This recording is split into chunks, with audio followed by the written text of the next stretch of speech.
Welcome back to வடகை 360 channel. இவன் உங்கள் எல்பி லலின் பிரபு. 2025 ஜூலை க்ளோஸில் இருக்கிறோம். 2026 தேர்தல் வரக்கூடிய சூழ்நிலை, சட்டமன்ற தேர்தல் எதிர்நோக்கி பல கட்சிகள் காய்களை நகர்த்தி கொண்டு வருகின்றன. பொதுவாக ஆளும் கட்சியை குறை சொல்லக்கூடிய கூட்டணி கட்சியிலும் சரி குறை சொல்கிறாங்க. கூட்டணிக்கு வெளியில் பிஜேபி தலைமையில், ஏடிஎம்கே தலைமையில் மிகப்பெரிய ஒரு சக்தியானது டிஎம்கே வீழ்த்த வேண்டும் அப்படின்னு ஒரு குறிக்கோளோடு இருக்கிறாங்க. அந்த குறிக்கோளில் தளபதி விஜய் அவர்களும் இணைந்துள்ளார், எடப்பாடி பழனிசாமியும் இணைந்துள்ளார், அமித்ஷாவும் இணைந்துள்ளார். நேற்று முளைத்த காளான் போல இன்றைக்கு கட்சி தொடங்கிய அனைத்து நபர்களும் தலைவர் மு.க. ஸ்டாலின் அவர்களை குறை சொல்லி கொண்டே வராங்க. அப்படி குறை சொல்வதற்கு ஸ்டாலினை பற்றி என்ன தெரியும் என்று தெரிஞ்சுக்கணும். அவரோட வாழ்க்கை வரலாறு, அரசியல் வரலாறு எப்போ ஆரம்பித்தது, எப்போ 50 வருடங்களை தாண்டினார் அரசியல் களத்தில்.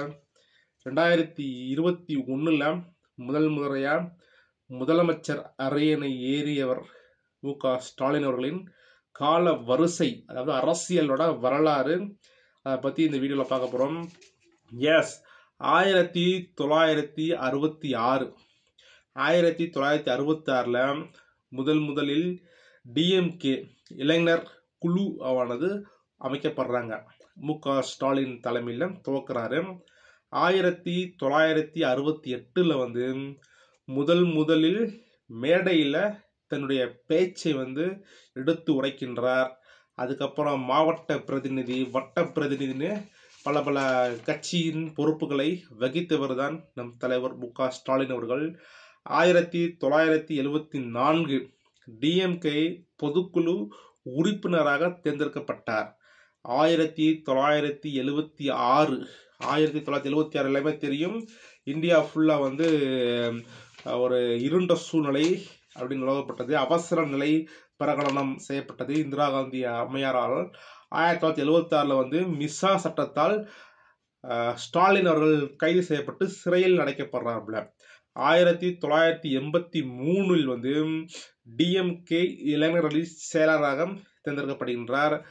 1989 முதலில் 1000 விளக்கில் எம்எல்ஏவாக தேர்ந்தெடுக்கப்படுகின்றார் ஸ்டாலின் அவர்கள். எப்போது? 1989 1000 விளக்கில் முதல் முறையாக எம்எல்ஏவாக ஸ்டாலின் அவர்கள் தேர்ந்தெடுக்கப்பட்ட வருடம் 1996. ஐ திங்க் ஏடிஎம்கே ஆட்சி நினைக்கிறேன். முதலாக சென்னை மேயராக பதவியை ஏற்கிறாப்புல. 2001 மீண்டும் டிஎம்கே ஆட்சி வரும்போது சென்னை மேயராக ஸ்டாலின் அவர்கள் பதவியை ஏற்கக்கூடிய நிலைக்கு தமிழ்நாடு தள்ளப்பட்டது.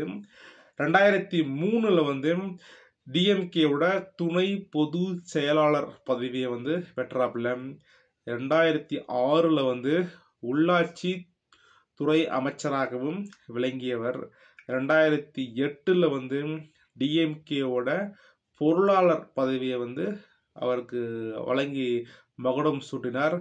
அவரோட தந்தையாரும் கழகத்தின் முன்னோடியுமான டாக்டர் கலைஞர் அவர்களும் பொதுளாட்சி திமுக பொருளாளர் பதவியை கொடுத்து அழகு பார்த்தார்.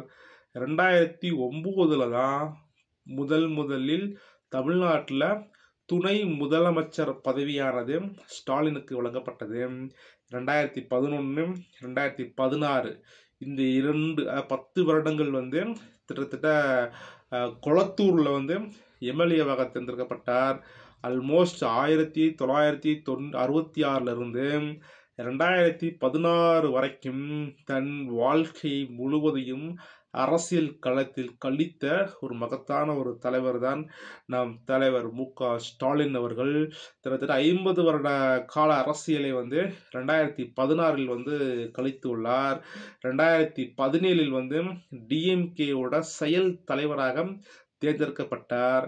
2018 வந்து அவங்க அப்பா, அதாவது தலைவர், திமுகவின் முன்னோடியான தலைவர் கருணாநிதி அவர்கள் இறப்புக்கு பின்னாடி 2018 வந்து முறைப்படி டிஎம்கேயோட தலைவராக தேர்ந்தெடுக்கப்பட்டவர் தான் இன்றைய முதல்வர், டிஎம்கேயோட முன்னோடி, டிஎம்கேயோட முதுகெலும்புன்னு சொல்லக்கூடிய ஸ்டாலின் அவர்கள்.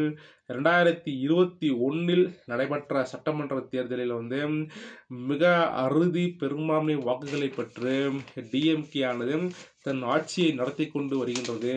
2021 2025 வரைக்கும் தன் ஆட்சியை நடத்தும் என்பதில் எந்தவித மாற்று கருத்தும் கிடையாது. 2026 டிஎம்கேவை வீழ்த்த மிகப்பெரிய ஒரு வியூகமானது வகுக்கப்பட்டு வருகின்றது. சீமான் ஒரு பக்கம் இருக்கிறாப்புல, தளபதி விஜய் ஒரு பக்கம் இருக்கிறாப்புல, ஒரு பக்கம் ஏடிஎம்கே கூட்டணியானது ஒரு பக்கம் இருக்கிறது, ஒரு பக்கம் மதவாத கூட்டணியானது இருக்கின்றது. இதெல்லாம் எவ்வாறு எதிர்கொள்ளப் போகின்றார், வரக்கூடிய 2026 தேர்தலில் எவ்வாறு டிஎம்கே வெற்றி வாகை சூடி மறுபடியும் ஆட்சி பீடத்தை பிடிக்கும் என்பதில் எல்லாருக்கும் ஒரு கேள்விக்குறியாக இருக்கும் தருவாயில் மிகப்பெரிய ஒரு போட்டி நிலவக்கூடிய நிலைதான் இன்றைக்கு தள்ளப்பட்டுள்ளது. ஏற்கனவே சொன்ன வீடியோவில் பார்த்தீங்கன்னா காங்கிரஸ் போன்ற மக்களிடம் செல்வாக்கு குறைந்த கட்சியை முதுகில் தூக்கி சுமப்பதாம், இல்லை அண்ணன் தொல் திருமாவளவன் போன்ற ஆளுமையை கூட்டிக் கொன்று அதிகார பீடத்தை கைப்பற்றுவதா, இதுதான் ஸ்டாலின் முன் இருக்கக்கூடிய மிகப்பெரிய ஒரு கேள்விக்குறியான ஒரு பதிலாக, கேள்விக்குறியான ஒரு கேள்வியாக இருந்து கொண்டு வருகின்றது.